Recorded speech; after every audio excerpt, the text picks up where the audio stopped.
تو جب اس کو باہر پڑھنے کے لیے بھیجا، جب وہ اپنی تعلیم مکمل کرنے کے بعد واپس پاکستان آیا تو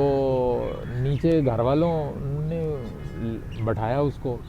اور اس سے پوچھا کہ بھئی اب تمہاری تعلیم بھی مکمل ہو گئی ہے، اب تم جوان ہو، تم گھر کے بڑے ہو، تو ہم آپ کی شادی کرنا چاہ رہے ہیں،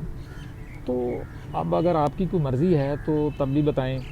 اگر نہیں یا کوئی پسند ایسی ہے تو ہمیں بتائیں، ورنہ لوگ ہم سے پوچھتے ہیں، ہم مطلب آپ کی شادی کی کوئی تیاری شیاری کریں اور رکھتے ہیں۔ اس نے کہا جی کہ شادی وادی کی تیاری نہ کریں، ابھی پہلے اس کو اوپر سے گھر سے نکالو، پھر میری شادی کی تیاری کرنا۔ السلام علیکم جی، میرا نام محمد عامر ہے اور میں علی پارک لاہور کینٹ کا رہنے والا ہوں۔ تو یہ رضوان بھائی نے کہا تھا کہ کوئی ایسا کوئی ہڈن واقعہ جو آپ کی زندگی میں ناقابل فراموش ہو، جس سے لوگوں کو کچھ سبق حاصل ہو، تو وہ میں آپ کے ساتھ شیئر کرنا چاہتا ہوں کہ جہاں پہ میں رہتا ہوں ہمارے قریبی ایک ڈاکٹر صاحب تھے، وہ دو بھائی تھے اور ایک اریگیشن ڈپارٹمنٹ میں انجینئر تھے اور ایک ڈاکٹر تھے۔ ڈاکٹر صاحب بڑے تھے اور جو انجینئر تھے وہ چھوٹے تھے۔ تو انہوں نے جو ہے نا وہ شادی کر لی ہوئی تھی، جو چھوٹے بھائی تھے، بڑے بھائی نے، ڈاکٹر صاحب نے شادی نہیں کی ہوئی تھی۔ تو گھر میں جو ہے نا ان کا 10 مرلے کا 12 مرلے کا گھر تھا، والدہ ان کی حیات سی، والد صاحب فوت ہو گئے ہوئے تھے۔ تو نیچے وہ جو چھوٹے بھائی تھے وہ نیچے رہتے تھے اور ڈاکٹر صاحب جو تھے وہ اوپر رہتے تھے۔ تو ڈاکٹر صاحب نے ساری عمر اکیلے ہی گزاری اور ان قریب وہ تھوڑا ہی ٹائم رہ گیا تھا ان کی ریٹائرمنٹ میں۔ تو انہوں نے چھوٹے بھائی کا بیٹا لے کے پالا ہوا تھا، اس کی پرورش کی، اس کو پڑھایا، پھر اس کو باہر پڑھنے کے لیے بھیجا، اور پھر انہوں نے سوچ رکھا تھا کہ میں آخر ریٹائر ہونے والا ہوں اور میری عمر ایسے ہی گزر گئی ہے، تو میری جو ساری عمر کی کمائی ہے، ساری عمر کی جو جمع پونجی ہے، وہ مطلب کون اس کا وارث بنے گا، کون وہ رکھے گا، کون لے گا۔ تو انہوں نے اپنے چھوٹے بھائی کا بیٹا جو ہے نا وہ لے کے، تو انہوں نے پالا ہوا تھا اور اسی کو جو ہے نا وہ اپنا بیٹا بنایا ہوا تھا۔ تو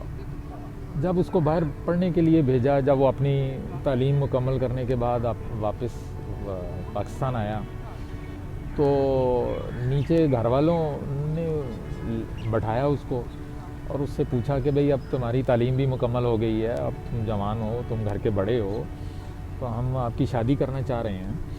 تو اب اگر آپ کی کوئی مرضی ہے تو تب بھی بتائیں،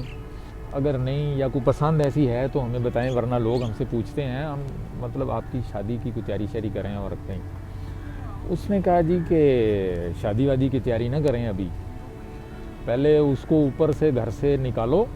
پھر میری شادی کی تیاری کرنا۔ انہوں نے کہا یہ کیا کہہ رہے ہو؟ انہوں نے کہا اوپر پہلے وہ اوپر جو رہ رہا ہے اس کو پہلے خالی کراؤ، اوپر والا پورشن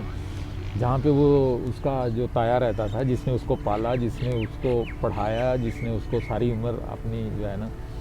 تو پہلے اس کو نکالو گھر سے، پھر میں جو ہے نا شادی کی کروں گا، پھر میرا سوچنا کوئی شادی کا۔ تو اتنی دیر میں وہ ڈاکٹر صاحب جو تھے نا وہ اوپر سے نیچے اتر رہے تھے، انہوں نے یہ اپنے کانوں سے سن لیا، سنا، مگر انہوں نے اگنور کر دیا اور وہ نیچے اترے اور وہ چلے گئے اور شام کو وہ گھر واپس نہیں آئے۔ شام کو انہوں نے فون کیا، پتہ کیا، ان کا ڈاکٹر صاحب کا فون بند جا رہا ہے۔ اگلے دن انہوں نے ڈاکٹر صاحب کے ہاسپٹل گئے، وہاں جا کے پتہ کیا، ہاسپٹل انہوں نے کہا جی کہ کل آئے تھے ڈاکٹر صاحب، آج جو ہے نا وہ ڈاکٹر صاحب تو آئے ہی نہیں ڈیوٹی پہ، آج تو ہے ہی نہیں یہاں پہ۔ ان کو پریشانی لگ گئی، خیر وہ 2-4 دن ان کو ڈاکٹر صاحب کو تلاش کرتے رہے۔ تلاش کرنے کے بعد 1 ہفتے کے بعد پتہ چلا کہ لاہور میں کسی جگہ، کسی ڈیرے پہ جو ہے نا ڈاکٹر صاحب اپنے دوستوں کے پاس ہیں۔ تو ان کے جو بھائی تھے وہ اپنے دوستوں کو لے کے تو ڈاکٹر صاحب کے پاس چلے گئے، وہاں ان کے ڈیرے پہ۔ وہاں جا کے ڈاکٹر صاحب کو پوچھا کہ جی آپ کا نمبر بند جا رہا ہے اور آپ گھر نہیں آ رہے، اور کیا وجہ ہے کہ آپ جو ہے نا آپ اپنی ڈیوٹی پہ بھی نہیں جا رہے؟ تو انہوں نے کہا نہیں جی بس اب میں وہ میرا نہ تو وہ میرا گھر ہے اور نہ ہی میں اس گھر میں دوبارہ آؤں گا، تو نہ میں نے گھر نہیں واپس جانا۔ ڈاکٹر وہ واپس آ گئے، وہ پھر اپنی والدہ کو لے کے گئے، محلے کے اور 2-4 لوگ جو ہے نا وہ ان کو منانے کے لیے وہاں پہ گئے،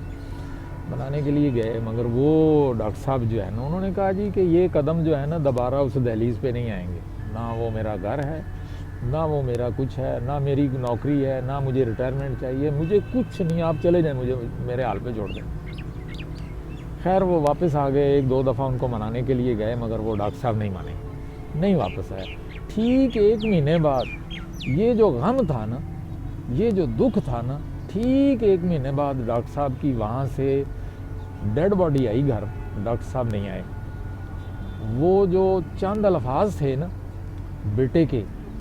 وہ ڈاکٹر صاحب کو 1 مہینے کے اندر وہ جو دکھ تھا نا وہ ڈاکٹر صاحب کو کھا گیا، ڈاکٹر صاحب کو ختم کر دی زندگی۔ تو میرا مقصد یہ تھا بتانے کا یہ واقعہ کہ اولاد کا جو دکھ ہوتا ہے نا، یہ انسان کو دنیا جہان کے انسان جو ہے نا وہ دکھ اپنے اوپر برداشت کر لیتا ہے، جھیل لیتا ہے، سب کچھ برداشت کر لیتا ہے، مگر یہ جو اولاد کا دکھ ہے،